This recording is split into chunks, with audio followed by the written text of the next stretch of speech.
Hej, dette er en kort introduktion til kodning af kvalitativt materiale og udarbejdelse af displays til brug for anden seminardag i faget videnskabsteori og samfundsvidenskabelig metode.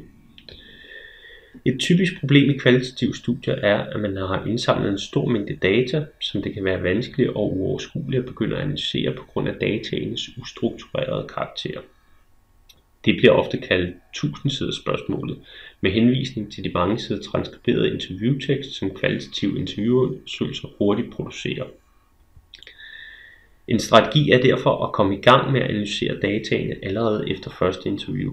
Ikke kun for at undgå, at datamaterialet hober sig op i uoverskuelige mængder, men også fordi indledende analyser kan informere den videre forskningsproces.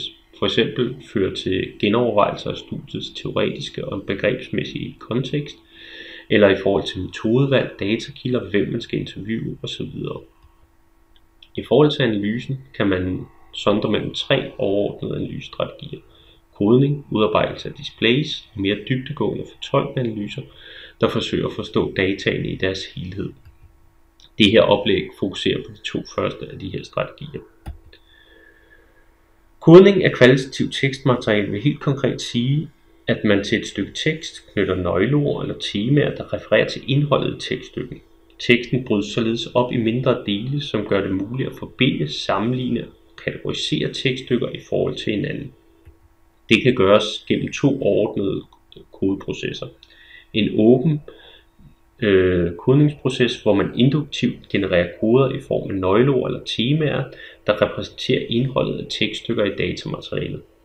Eller gennem en lukket kodeproces, hvor man på baggrund af på forhånd klart definerede teoretiske begreber koder tekststykket i datamaterialet, altså en mere deduktiv strategi. Uanset hvilken af de to kodeprocesser, som man arbejder med, er en kodeliste et helt centralt arbejdsredskab. Ved åben kodning defineres koderne dog først i løbet af kodeprocessen, og derfor udvikles kodelisten også løbende. Mens at ved lukket kodning, der vil listen helt overordnet være defineret på forhånd. Uanset om man har brugt den ene eller den anden proces, bør kodelisten altid præsenteres i undersøgelsens afrapportering. I forhold til den åbne kodningsproces skal man i en vis forstand forsøge at lade data tale. Man skal forsøge at sætte sin egen teoretiske og empiriske forforståelser i baggrunden. I den åbne kodningsproces genererer man på baggrund af flere gennemlæsninger af interviewudskrifterne tematiske koder, der repræsenterer indholdet af tekststykker i datamaterialet. For at hjælpe den her proces på vej, kan man stille en række spørgsmål til datamaterialet i løbet af kodeprocessen.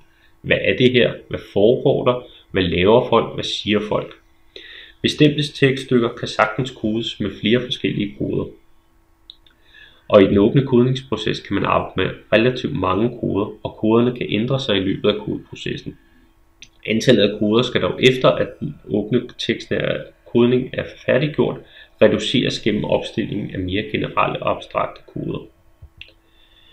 Ved lukket kodning kodes teksten systematisk med koderne for kodelisten. Koder knyttes til de enkelte tekststykker, fordi indholdet vurderes til at måle det begreb, som er udtrykt i den givne kode. Processen minder således i høj grad om den, vi kender fra kvantitative studier, hvor man operationaliserer undersøgelsens teoretiske begreber til empiriske indikatorer og scorer datamaterialet i forhold til disse indikatorer. Formålet er dog ikke en kvantificering af datamaterialet. Dataene struktureres, men de fastholdes i deres oprindelige form. Koderne kan organiseres i kodehierarkier, hvor mere overordnede begreber er samlede kategorier for mere specifikke begreber og underkoder.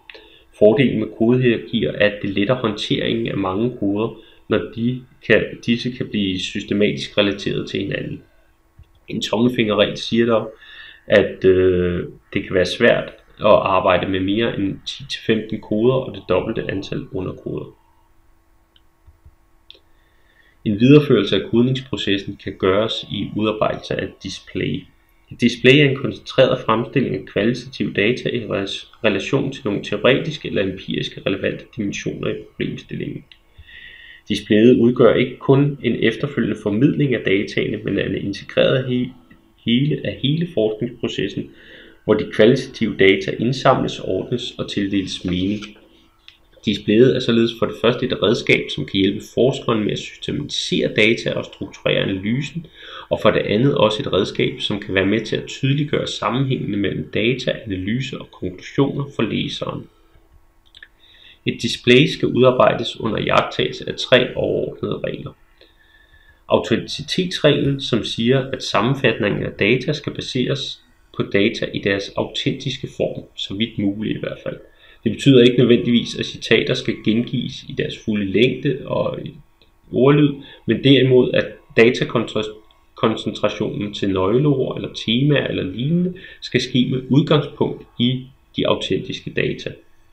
Inklusionsreglen tilføjer, at alle data i ens datasæt, som falder inden for en given kategori i displayet, skal vises i displayet. Det betyder ligeledes heller ikke, at f.eks. alle citater skal gengives, men derimod at ingen data inden for afrapporteringskategorien må undlades i fremstilling. Reglen sikrer dels, at afvigelser og anormaliteter opdages, dels at der er dækning for en analytisk konklusion i hele datamaterialet. Endelig understreger transparensreglen, at det skal være klart for læseren, hvordan displayet er lavet. Læseren skal kunne forstå og følge processen, hvorigennem data er sorteret i forhold til de relevante dimensioner i displayet. Det skal således være gennemskueligt, hvordan bestemte tekststykker relaterer sig til de givne kategorier. Det gøres f.eks. igennem forklaringer i metodeafsnittet, hvordan man har behandlet sine data og sammenfattet dem mere nøjagtigt.